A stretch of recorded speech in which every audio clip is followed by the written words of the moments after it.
everybody. Today we're going to be going over Neverland, a fantasy role-playing setting by Andrew Klopp. This is a really cool 5th edition module here, or not module, just hex scroll. In it you go to Neverland and you have this beautiful map that you can move around depending on the time of day and what's going on. Things are happening. This reminds me more of a West Marches type thing because you kind of make your own adventure as you move about. There's really pretty, very well written writings, and of course Andrew does a really good job with his art. Reminds me of some of the backgrounds of Sleeping Beauty and such. In here you have a basic setup.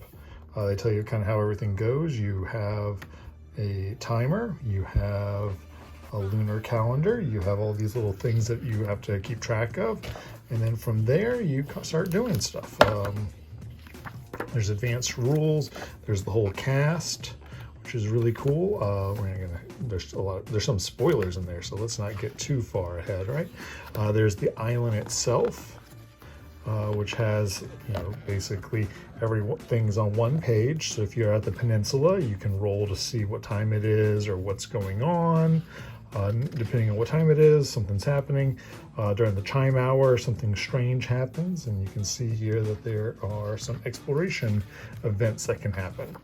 For the most part, you just go through the island trying to figure things out yourself, looking for these shooting star pieces, most likely, to help you get what you want or what have you.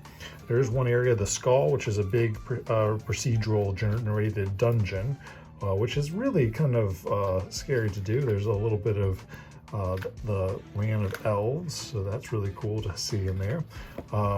There's also a bunch of little dungeons all about, and as you can see here, there's all kinds of places to go. Really interesting stuff. I mean, they're just great. When you get to the Skull itself, there's a procedural setup with things in there, all sorts of oddities to be seen or to do. This page right here I liked a lot because you can just do a random adventure and have specific rewards or whatever. Different events can happen. You can roll randomly on here. So a lot of the GM stuff is going to be over here, depending on what's going on.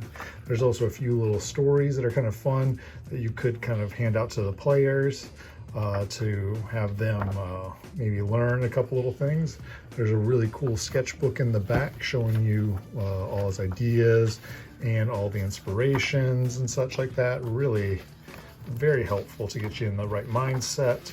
A few pre-generated characters with 5e. They even have that little quick reference thing just right there ready for you to tear off, which is really nice. And also the loot chart and map.